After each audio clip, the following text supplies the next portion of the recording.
Hey good morning to everyone. आप सभी लोगों का मेरे यूट्यूब चैनल पर स्वागत है और आप लोगों के साथ मैं अपने एग्ज़ाम का स्टडी रूटीन शेयर करती हूँ। और मुझे बहुत अच्छा लगता है जब मैं अपना डेली रूटीन आप लोगों के साथ शेयर करती हूँ।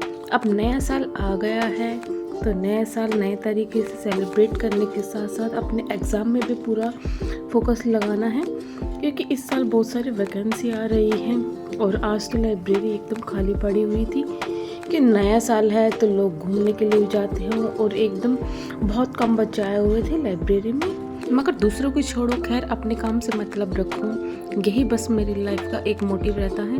और लाइब्रेरी में मैं इसलिए ही इतना ज़्यादा लोगों से इंटरेक्ट नहीं करती हूँ क्योंकि मुझे पता है कि मुझे यहाँ क्या करना है और क्या नहीं करना है, क्योंकि ग्रुपिंग वगैरह के चक्कर में ज़्यादा पढ़ाई नहीं हो पाती। हाँ, थोड़ा सा किसी से हाय हेलो करना या फिर काम रिगार्डिंग बात करना एक अलग बात है, बट ग्रुपिंग वगैरह जब हो जाती है तो लाइब्रेरी में बिल्कुल पढ़ाई नहीं होती और मैं इस चीज़ का बिल्कुल भी पार्ट नहीं बनना चाहती। इसीलिए मैं सबसे पहले जब आती हूँ तो जो मैंने एक दिन पहले काम किया था उस चीज़ को रिवाइज़ करती हूँ, क्योंकि देखो नोट्स बनाना ज़रूरी नहीं है, उसको रिवाइज़ करना बहुत ज़रूरी है। और फिर रिवाइज़ करने के बाद मैं अपने 100 हैं वो पॉलिटी के क्वेश्चन है वो करती हूँ, क्योंकि देखो पढ़ना और उसको रिवाइज़ करना ये बहुत ज़्यादा एक इम्पोर्टेंट पार्ट है अपने एग्ज़ाम के लिए। मैं लगभग 100 क्वेश्चन ऐसे ही जो पॉलिटी के होते हैं वो पढ़ती हूँ और उनको रिवाइज़ करती हूँ, क्योंकि देखो पढ़ा हमने सब कुछ रखा है मगर उसको रिवाइज़ करना बहुत ज़्यादा ज़रूरी है। और इसीलिए ही ये चीज़ें हैं, हमें बार बार में जब हम किसी चीज़ को बार बार में रिवाइज़ करते हैं तो हमारे कॉन्सेप्ट है वो स्ट्रॉन्ग होते हैं और हमारा बेस है वो काफ़ी मजबूत बनता है। और फिर एकदम मेरे को क्या होता है कि मैं वो जब क्वेश्चन कर लेती हूँ तो उसके बाद मैं थोड़े से अपने मेरे जो नोट्स हैं वीडियो देखकर मैं बनाती हूँ। और वीडियो से मेरे को बहुत हेल्प मिलती है, क्योंकि मैं ऐसा नहीं है कि पर्टिकुलर किसी एक चैनल को देखती हूँ। जो भी कंटेंट मुझे जिस भी चैनल का अच्छा लगता है उसी कंटेंट से देखकर मैं उसको बनाने लग जाती हूँ और अपने जो नोट्स वगैरह हैं उनको प्रिपेयर करने लगती हूँ। और आजकल सबसे इम्पोर्टेंट है NEP 2020 जो अब हर एग्ज़ाम में आ गया है, तो उनकी एक जो 2 घंटे की वीडियो थी जिससे NEP 2020 मैंने NEP 2020 अच्छे तरीके से पढ़ा। सचिन सर ने नई वीडियो डाली है जिससे मेरे को काफ़ी जो चीज़ें हैं नई और जानने को मिली, क्योंकि अभी तक पुराना कॉन्सेप्ट ही दिमाग के अंदर है, तो अभी उन नई चीज़ों को अपने अंदर डाल रही हूँ और उसके थ्रू मैं अपना है जो मुझे इम्पोर्टेंट लग रही थी चीज़ें बातें जो एग्ज़ाम में आ सकती हैं वो मैं अपनी नोटबुक के अंदर लिखती हूँ। और उसके बाद फिर मैं अपनी जो न्यूज़पेपर रीडिंग है वो शुरू कर देती हूँ।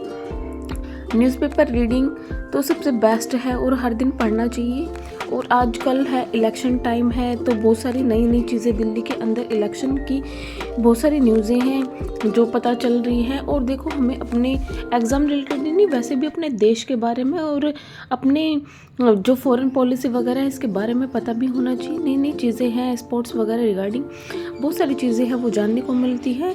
और ये एक मेरी तो लाइफ का पार्ट बन चुका है न्यूज़पेपर रीडिंग। अब अगर एक दिन भी न्यूज़पेपर रीडिंग ना करो तो मुझे अजीब सा लगने लग जाता है कि आज कुछ अधूरा है। फिर उसके बाद मैं एक और वीडियो है उसके थ्रू ही काम करती हूँ। आज मेरा इतना ज़्यादा पढ़ने का मन नहीं कर रहा था तो मैं अपने जो नोट्स है वही प्रिपेयर कर रही थी मोस्टली। और लाइब्रेरी ऑलमोस्ट खाली सी पड़ी हुई थी क्योंकि वही है लोग घूमने के लिए गए हुए हैं और अपने मैं इस शांति का इस सुकून का आराम से मैं अपना पूरा फ़ायदा उठाती हूँ अपना पढ़ने के लिए। और ये चीज़ करने के बाद ऑलमोस्ट 7 बज जाते हैं और फिर मैं अपने घर चली जाती हूँ, अपना सामान वामान पैक कर लेती हूँ और फिर मैं अपनी चीज़ें हैं उन चीज़ों को मैं घर जाकर गो थ्रू भी करती हूँ कि मैंने आज क्या पढ़ा था क्या नहीं पढ़ा था। और अपने जो चीज़ें हैं देखो नोट्स बनाओ और उसको रिवाइज़ करना बहुत ज़रूरी है। नया साल है, अपने एग्ज़ाम के लिए नई नई जोश लेकर आओ अपने पढ़ने के लिए और ना अपने रोज़ पढ़ने की आदत डालो, क्योंकि इस वक्त बहुत सारे एग्ज़ाम हैं वो आ रहे हैं। अभी CTET एग्ज़ाम हुआ है, अभी STET का एग्ज़ाम है, रीट का एग्ज़ाम है और बहुत सारी वैकेंसियाँ निकल रही है। KVS DSSB वगैरह इनकी भी वैकेंसी आएंगी तो उसके लिए प्रिपेयर रहो और अपने हेल्थ का भी पूरा ध्यान रखो, क्योंकि अभी दिल्ली में भी इतना ज़्यादा पोल्यूशन हो गया है और अब बिल्कुल एग्ज़ाम की वैकेंसी है वो सिर पर खड़ी हुई है। तो उस चीज़ का हमें पूरा फ़ायदा उठाना है कि इस बार अपना एग्ज़ाम निकालना है। और ऐसे ही मैं अपना पूरा दिन अपना पढ़कर ऐसे निकाल देती हूँ और मेरा दिन बहुत प्रोडक्टिव रहता है और मुझे पढ़कर भी बहुत एकदम सुकून मिलता है। क्योंकि देखो, जो पढ़ो, जितना पढ़ो अच्छे से पढ़ो, कम सब्जेक्टों को लो मगर ऐसे पढ़ो कि उसके एक ही सेटिस्फेक्शन हो कि हाँ आज मैंने कुछ किया है। ऐसे ही मैं अपना दिन है प्रोडक्टिव बनाती हूँ और अपने उसके बाद मैं अपने घर चली जाती हूँ और मुझे बहुत ज़्यादा सुकून मिलता है। और आप लोग जो नए हैं और वीडियो देख रहे हैं और जो टीचिंग एस्पिरेंट है, प्लीज़ वो मेरे साथ जुड़ सकती हैं। और आप मेरी वीडियो को ज़्यादा से ज़्यादा लाइक, शेयर एंड सब्सक्राइब कीजिएगा। वीडियो देखने के लिए थैंक यू सो मच। और मुझे बहुत अच्छा लगता है जब आप लोग मेरी वीडियो को देखते हैं। Bye bye, thank you so much.